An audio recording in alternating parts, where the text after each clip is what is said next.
and welcome to tonight's podcast, the Post Coaches Show podcast, as we call it here at Off the Wagon, one of our big sponsors, and we thank them for having us do multiple things here on Tuesday nights. And one of the things we like to enjoy of the things is being able to have a casual conversation regarding Venice football and football in general. And Coach, we just kind of finished our pre-game show that we taped for the VSPN broadcast of the football game, and we kind of ended it with talking about the coaching staff at Riverview. We are playing Riverview High School this week, so again, big rivalry game.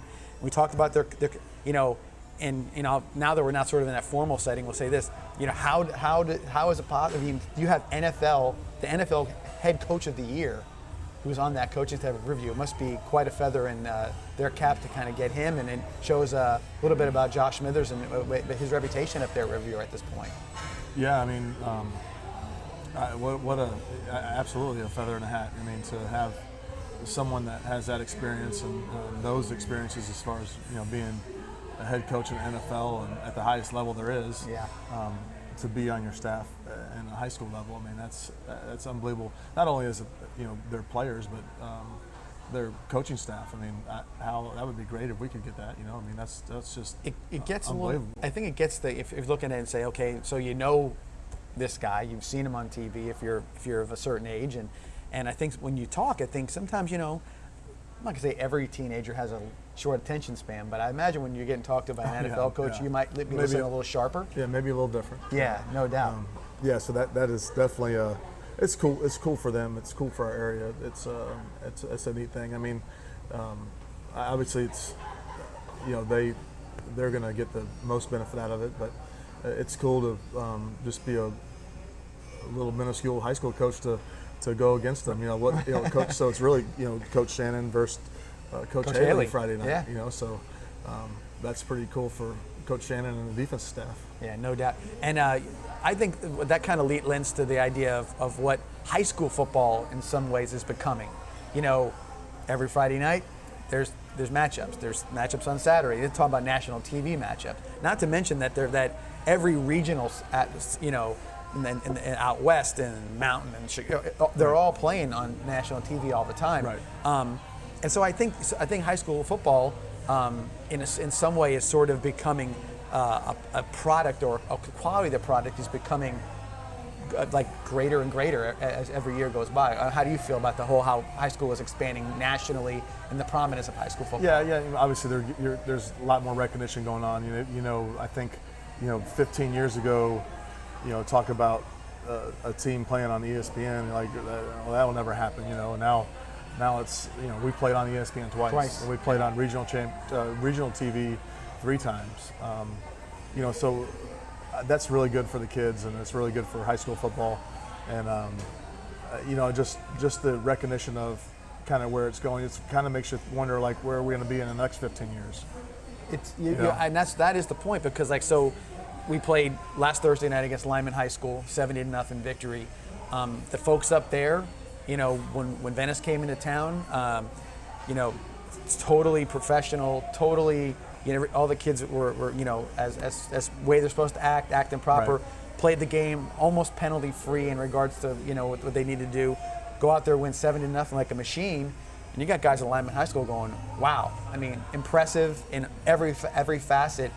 What's that like? It must be great to be you guys. And then I have a referee look at me and say, what was ING all about? How did they score 49 on you guys? So I say, yeah, there's the levels. Well, let me show you the tape. Yeah. Well, but the levels where it's going to is that. So you're saying, a lineman who's in a big city, or they got right. they got a talent pool there in Orlando that they probably see a lot of talent. Right. But we roll in, totally impress them, and then you say, well, you guys are playing also in another level of high school football at some point in time. That's I think there.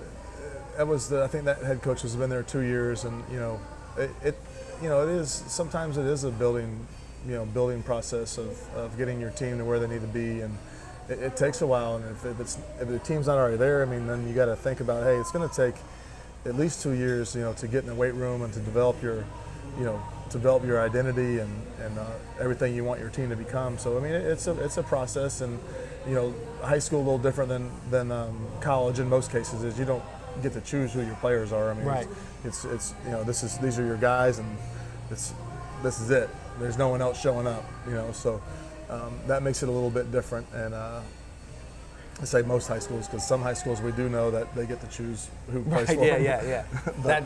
And I think that's where maybe things are going. You and I had a conversation a while back, and we said that there may become this extreme upper level of high school football where it's going to be I think you guys play each other, and that's where you're going to be. Yeah, I think that is I think that has already taken place. I mean, like I said, you got the IMGs, then you got some of these private schools that have the roster that's unbelievable. I think there are some upper level teams that probably need to be playing their own little division. And I think the holdback from where it's saying, like, you have the Bishop Gormans and the IMGs and the St. Thomases, or however you want to say it, or the St. Francis's, that you guys play in your own sort of stratosphere. Yeah, I think like we talked about a long time ago, that would be pretty cool to just have like a national district. Right. And maybe have 4 of them, and then they play for a national. Regionally play, and they can still play within their confines of their state, whatever else. But they go to a regional. Well, like St. Francis, no one in their state will play them. They have to, because they have to travel all over the place. Yeah. And it's difficult. But with that, and then I remember the conversation also was like, well, you have these anomalies. Let's say where a couple of years, maybe 13, 14 years ago, Lakeland High School has a NFL team. Right. 3 years where you got the Pouncey twins, you got Chris Rainey, and you can name Ahmad Black. You guys were guys that they had players on that team that were not even, they didn't get to college, and they were better than some of those guys that we were talking about. And so that, and I say, well, that team would be shut out from that upper level. Well, I don't know if to necessarily buy into that. If you're that team and you could go hang out with those guys for a couple of years and see how it works. Yeah, there's no doubt. I mean, I think that's definitely a cool concept for sure. Yeah. So anyway, that's a little offshoot, but we have a review this week. They have a heck of a staff, and again, they talked about the rivalry.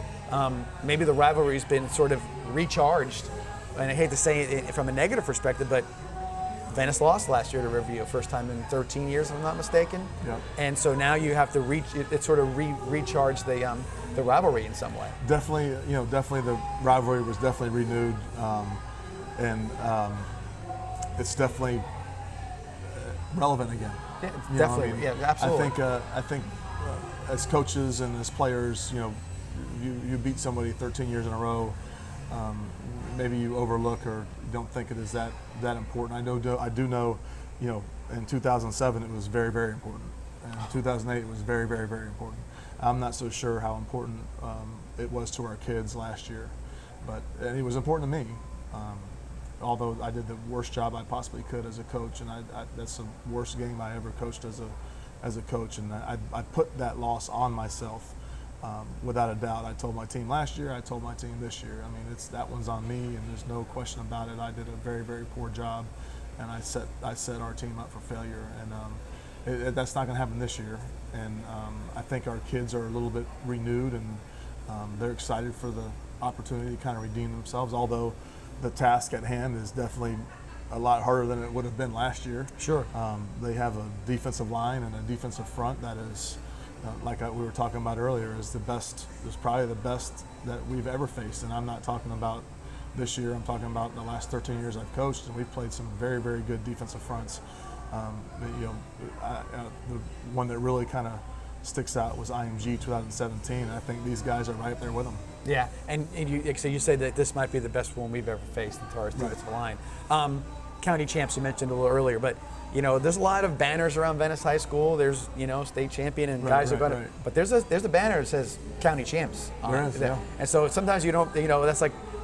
It means something. It does. It means something because you could say, oh heck, I went to the 4th round of the playoffs. They're in the playoffs, and the guy says, at a party somewhere or whatever, said, well, we beat you. Right. That kind of thing. Right. And you're like, oh, okay. Can't even. I'm not even the big dog at the, Right. You got to win the area. You got to kind of win your block, and we got to win back the block this year, and that's our main goal. Is although like I said, the task at hand is very, very big and almost seems insurmountable. That's our goal, and we're gonna fight for it, and we're gonna try to play as hard as we can for it. And I know that all the coaches are gonna coach as hard as they can for it. So hopefully we can do the best we can, and maybe the ball bounces our way and we have a chance at the end. Riverview comes in 2-0. They played 2 games. We've played 3.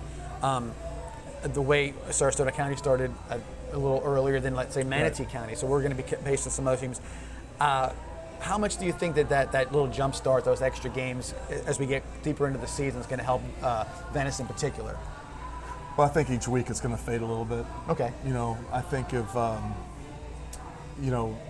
we're playing a team that now that's their first week, obviously it's a huge advantage. But I think in 4 weeks from now, if it's a team's 3rd week and it's our 7th week, I don't see a huge advantage of that. But if it is early and you can, I think that would be a big advantage. But I think the longer we go and the more that everyone plays, I think that kind of dwindles a little bit on you. I wasn't, because you see, again, first game last week, Charlotte versus Braden River we talked about, and Charlotte comes out with a victory, maybe because they had a little more of a head start on them.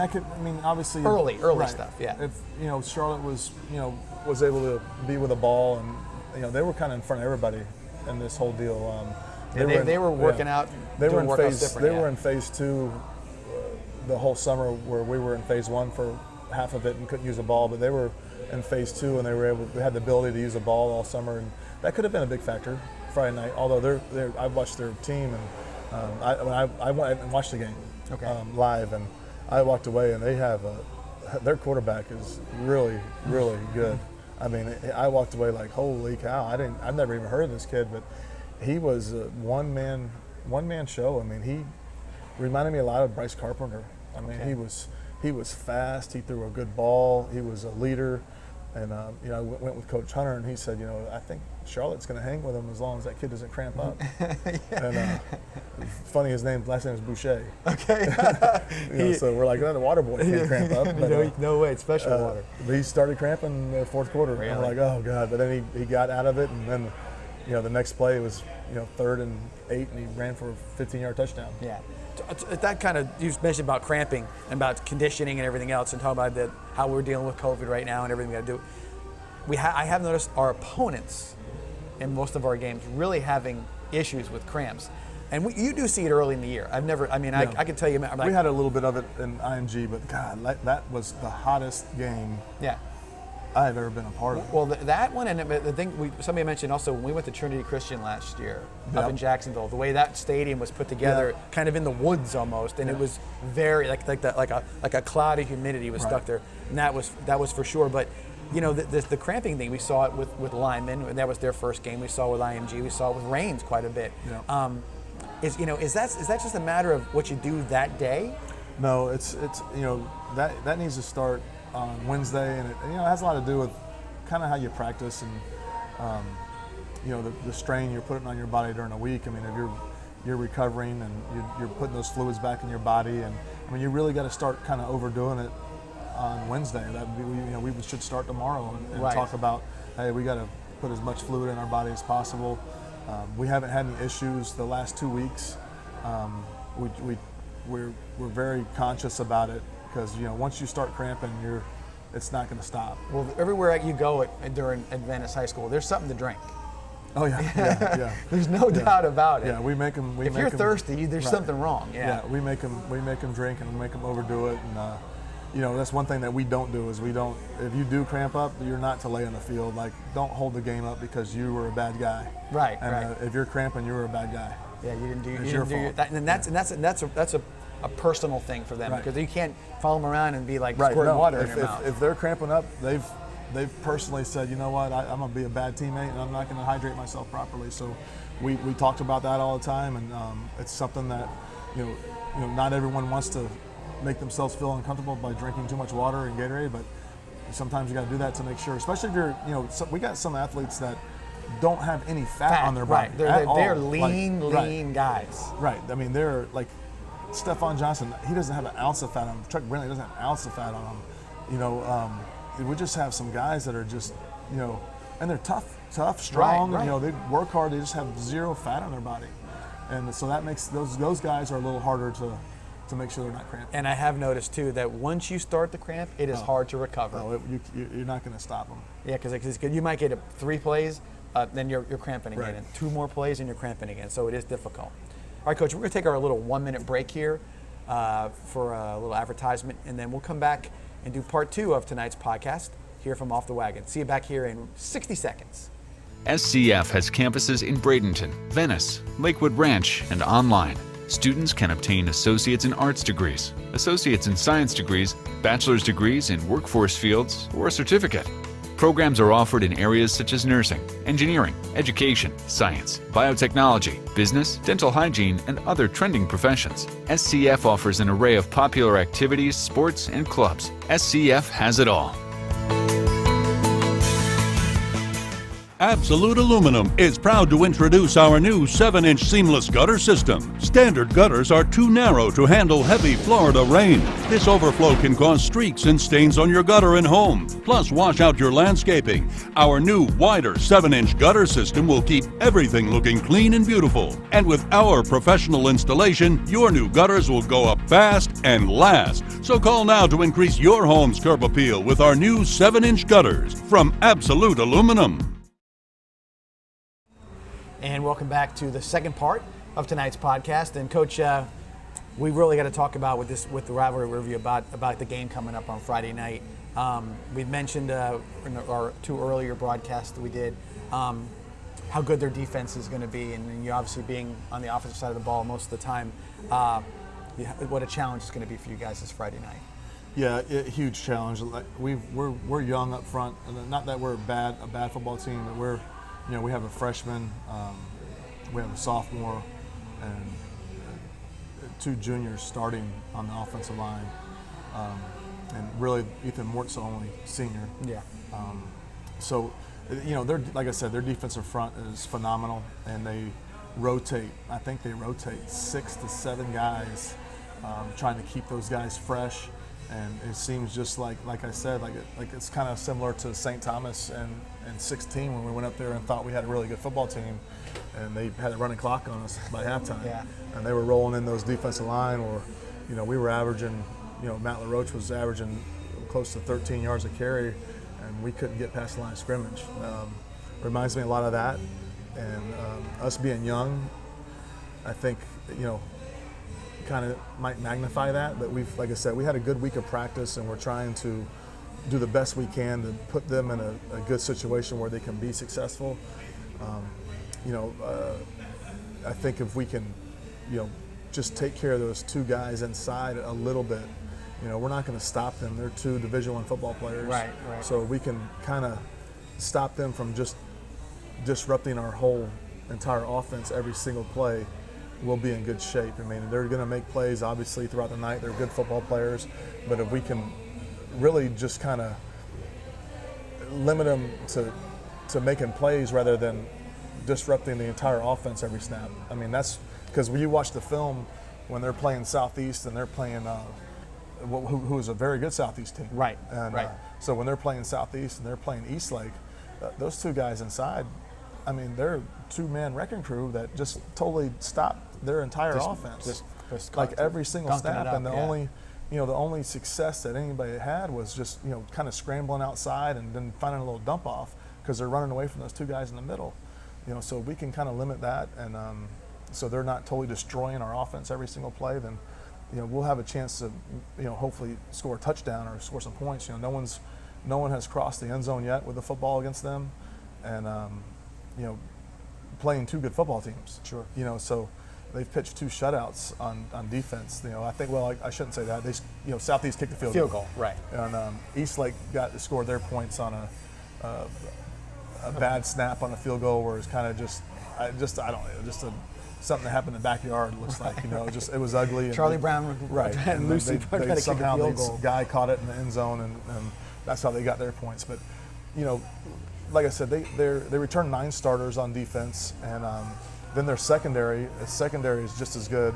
Coach Smithers even said after our game last year that Sambo Ung is the best corner in the area, and he's coached both Chuck and Sambo, so obviously he would be the one that knows. So with that said, how skilled they are on the back end as well. Right. So we kind of got our hands full, and one guy that didn't even play against us last year, number 9, who was arguably their best player on defense last year. He hurt his knee. I can't even talk about what he hurt. I'm not sure how he got hurt or what he hurt, but he was out against us. He got hurt the week before or 2 weeks before one of those. We were at the game, and he didn't play against us, and he's back. So it's going to be tough. It's going to be tough. I think if we don't kill ourselves and commit 5 turnovers like we did last year, we'll have a shot. We'll have a shot to stay in the game. Hopefully we can stay in the game with our defense. Our defense, I feel like our defense is much better than they were last year. And they're maturing each game, and they're getting a little better because we got some young guys in the defense for sure. And so that's another thing. Every game for them is another and building block. We talked about this before.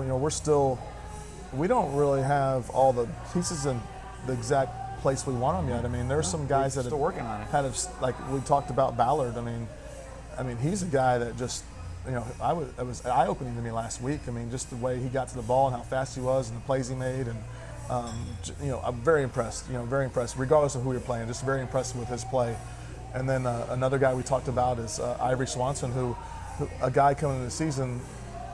I would have bet everything I had that Ivory Swanson wouldn't step on the field and take a meaningful snap for us. Right. And he's a guy now that, I had to get him out of scout team. Like, you got to get someone else in here. I got to run plays. I got to be able to run some plays here because, he gets off the ball and he is strong, and just a guy we didn't expect. And I've been very, very impressed with Ivory. I've been impressed with not just his play, but just the way he's growing in our program. I think he gets better each week, and he grows in our program each week, and I think that's a really, really good sign, a good thing. Just watching high school football and pro football and college football, Venice nowadays, is a multi-dimensional offense. You run you're mixing it up.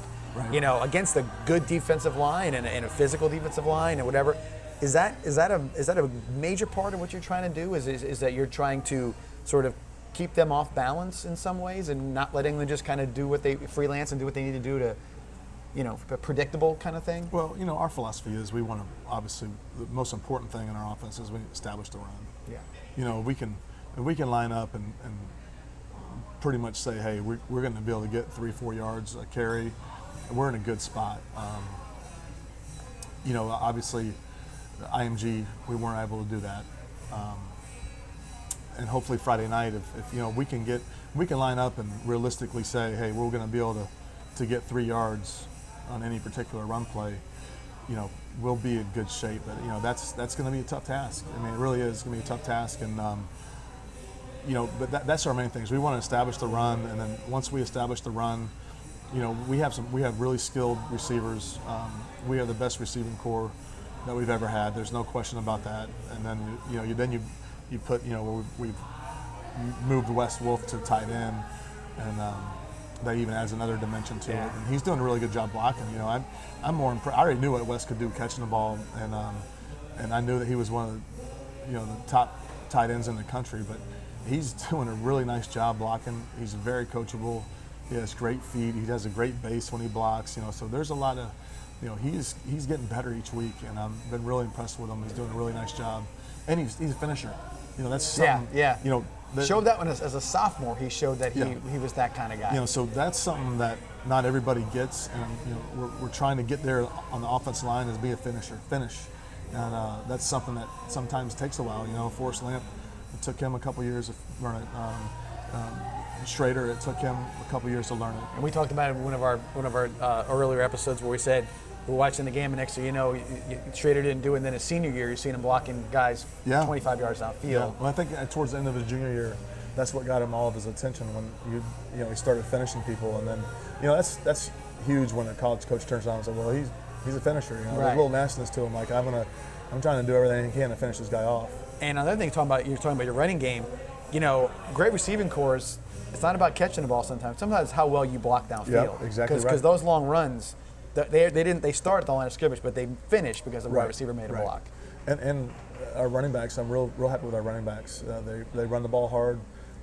They're not scared to put it up inside. So that's kind of what we're going to need Friday night is someone that's going to stick it up in there and kind of like what their running back did to us last year. Yeah, it was a just tough, grinded out style of football. They were happy with getting 3 yards and going for it on 4th and 1 and are getting that first down on 3rd and 3. Yeah, and they shortened the game as far as the time was concerned. If you look back at our game, I think we had like 3 or 4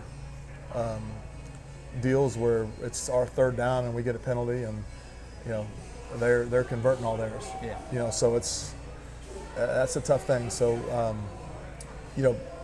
like I said, I think they hang their hat on defense, and either Coach Smithers is just so precise on offense. He just scores what's only needed. And that's, I'm just going to score what's only needed. And he must have said last Friday night, hey, listen, we only need 7, and we're going to score it on the first play of the game, and then that's it. The rest is going to be... He could be so precise he did that. I'm not sure. But they scored on the first play last week, and they basically said, all right, game is over. We'll just play these next... We'll play these... hurry up and get those 48 minutes out of the way. Next 47 and a half minutes, and we're just going to beat you up inside. Talking about Coach Smithers, we'll flip the other side of the ball. Review. They got some talent. They've got the Hayes brothers that are they've been around for a little bit of a review. What can we expect from Coach Smithers and Coach Haley? Obviously, as we talked about.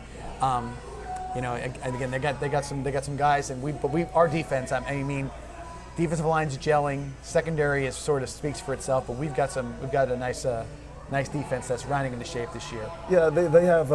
So they lost most of their starters. Like I said, they returned 9 on defense. And offensively, they returned a tight end who's a Division I tight end, who's, I guess, he's probably the best tight end in the area,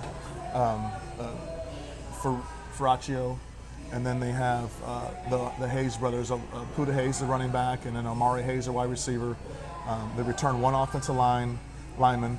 And they have their number 1 receiver is back.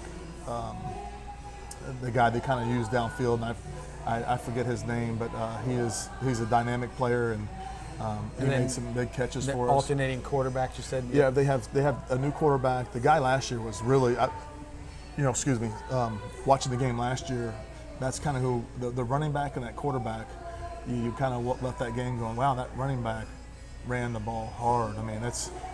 To be as patient as they were, with 3 yards, and as hard as that kid ran the ball, and the quarterback was so, he just made great decisions last year. He just did a great job, and running the ball, and you almost thinking like, all right, they're going to run him here, and then he's getting 12 yards, and it's like, is that kid fast enough to get 12 yards? But he was just, everything he did was really, really impressive. He left that game saying, well, they got a real deal guy at quarterback, and he did a nice job last year. Both of those guys from my alma mater, Cardinal Mooney. Yeah, there you go. Yeah.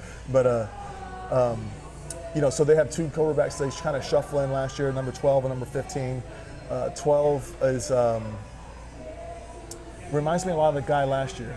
Okay. And I don't say he's where that kid was last year. He reminds me a lot, and I think. With some experience, he may get there. Okay. As far as what he looks like, and he's got it through the touchdown pass, the first play of the game, and then the next guy, 15, he is he's 6'4", 6'5", and can run. He's a dual threat guy. He's got a really good arm, and he can flat out run. I mean, watching the film, faster than you think. Yeah, you look at him like he's not a dual threat guy. Then he tucks the ball a couple times and puts his foot in the ground, and it looks like he's the fastest guy in the field, running down the field. They have 2 quarterbacks. They kind of, I'm not sure the rotation. It could be by quarter, it could be by series, but they rotate those guys, and they both have, almost, they're kind of a similar skill set. Like I said, I think 15's a little faster and might have a little bit stronger arm. But I think 12 is pretty heady. I think he's a pretty good football player. So they have 2 guys back there that are, more than ready to take over the reins. Friday night we'll be doing the live stream again on VSPN. So watch us 7:30 from the Ram Bowl.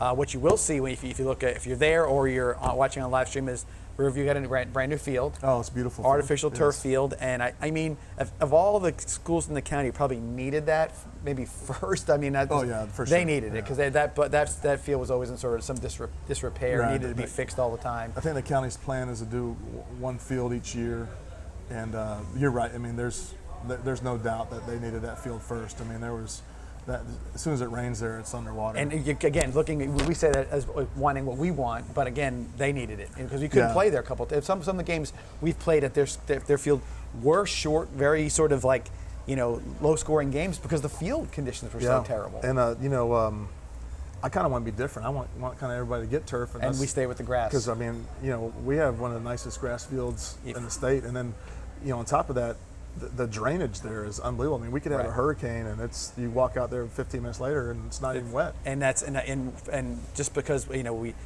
field is so well taken care of, looks so nice. When we were on ESPN this year, everybody in Venice was like, "Holy mackerel! Did that field look great?" I mean, it just stood out from a grass field. It really did stand out. Quick question for you: we've played on artificial turf fields here and there. There's some tougher ones that are maybe not as nice. Preference to play, not play on them? Do you like them? I mean, again, we've played in Orlando, a state championship on artificial turf field, and great. We've played in Georgia. Plant has one that maybe not be the better ones that we've played on, but do you like them, not like them? How do you feel towards them? In high school level, obviously. Yeah, too. I mean, as a coach, I like it because it's really good at my knees. It's kind of bouncy. Our shoes aren't going to get dirty. Right. As a player, I think they like it during the game, but I don't think they like it after the game when they get because you get cut up. Cut up and burned up. Yeah. And sometimes you don't even see the cuts until you hop in the shower, and then your whole body's burning. But it's nice. I mean, it's a nice change up. I think, a great benefit is, if you have it on your campus, to be able to practice on it day in and day out and just be really used to your surroundings. I have been thinking about, like, if we do or when we do get the turf, those kids got to kind of wear stuff to protect them every day, because they'll be and I don't know how that would work out or how we would do it, but I would imagine, like, you're going to get cut up, or maybe you get used to it. I'm not sure. And and maybe it's you still practice in the dirt. You never know, because you don't want to even though it's multi-purpose and it's supposed to last longer. It's maybe like, hey, we don't want to be on this field. Plus, the other part of it we've talked about about other places, that in the middle of the day it's pretty hot on that field. Oh yeah, imagine. Well, in the summertime in Coach Florida. Miller said they have new technology where it only gets 5 to 10 degrees hotter than it normally would, but still, I mean, 5 to 10 degrees hotter in the summer. It's enough. That's 5 to 10 degrees hotter. So only thing I can think of is you're not not as dirty. I mean, there's probably some advantages to it, I would guess. But again, the other part of this is that, you've got to you're having an artificial turf field. You play half your games there, but you still got to play other games on the grass field. Right. So is there a way to sort of balance that? I don't think there's any change. That? I mean, not, with the new stuff, I mean, you're still wearing your cleats on both of them. Yeah. So I don't think there's too huge of an advantage. Obviously, the players are going to be moving faster on artificial stuff. So I mean, as a quarterback, it may change a little bit. Your targets are moving faster and the defenders are moving faster, but I think it's pretty much even. I don't think there's a huge advantage either way. Well, I like the thought that we have some guys on our team that will be moving faster. Yeah. That would be, and that's going to be interesting to see how that all plays it out on Friday night. Well, Coach, another podcast, and thank you for being here tonight. We always appreciate that. And everybody's tune in for the we have the coaches show on Thursday night. That starts at 7:30 on the Education Channel, and then we've been doing a live stream each week that's getting better, and we're getting all the kinks out, and it's very professional. And so if you are interested in seeing the live stream, even after the fact, there's going to be a live color commentator, and you got a play-by-play guy. You can view that after, and you just got to go to Vibrant Aspect Media, or just go to our website, VeniceIndianFootball.org, or any of our social media accounts, and we'll have the links there for you. We do a pregame show, so that the broadcast actually starts at 7 p.m. So you get a pregame show, lead into the game, obviously the game as well. Right. And you try to be pretty non-biased. Listen, the whole idea is that I look at it from the perspective of if whoever's watching it it's a Venice Indian football Right. production, that I look at all these kids and they're all putting their heart in the field and they're doing their Right. best. So I'm going to give them the kudos of a Yeah. good tackle and the kudos. I'm going to call their name. Well, in this case, Josh Grant and I will be doing it Friday night. Josh will be Right. the play-by-play guy. I think the more information you have about, their players, Right. is better for them. And just kind of like the way ESPN did it. I think, don't you trying to talk to the coach? Absolutely. beforehand? Joe try to Right. talk, if I can talk to the coach or even get any information, because I want to know who his players are. I want to know Right. who I'm About going them, to look know for. about them, Know and- about them a little bit, because there's always good things to know. So yeah, it really works out nice that we can sort of give them an opportunity, because they may not. Listen, high school football career, how many times are you on live TV? I don't care if it's a live Right. stream or not. And that's the opportunity. And like I said, always try to make sure that we call their names out on defense when we can, and we try to do it as much as we can, and of course offensively as well, what they're doing. So I think that's really lends itself. And I think our fans, I have a few fans that sit in front of me in the press box, and they want rosters, not just Venice rosters. They want other team Right. rosters, because they want to know about this kid. They want to see him, because there's always curiosity of, wow, that's a really good player. I want to follow him, because people are high school football fans just in general. Right. We get people from Ohio and Indiana and Michigan that come down here, and they come down on the tail end of our season or middle of our season. They're just there to watch high school football. They want to see great football, and they want to know who the players are. They want to know about so. the kids and Absolutely. what offers they have and It's all where they're going to school. If we have that information, we love to pass it Right. along, because and then if Riverview had 22 guys going D1, and we're playing against them and we're doing well, they want to know that kid, hey, we're beating Right. the D1 kid. They want Right. to know that stuff. So yeah, there's a little or things why we we're want to getting know. beat so bad. Right, one way or the other. Yeah. So that's how it works. So yeah, so tune in Friday night. The broadcast starts at 7 p.m. I think the easiest way is probably to go through the website, VeniceIndianFootball.org, and link into that. Any of the social media accounts will have Correct, it as correct. So go ahead and do that as well. And then, of course, our coaches show, Comcast Channel 20, Verizon 33 Education Channel, or in high definition, whatever channel that turns in from you, Yeah, can find we'll it there find as it out well. next Yeah, week, no yeah. doubt. All right, thank you again for joining us. Thank you to Tommy and his staff here at Off the Wagon for letting us do our thing here on Tuesday nights. And we'll see you here next week on the Post Coaches Show podcast. Thanks for joining us.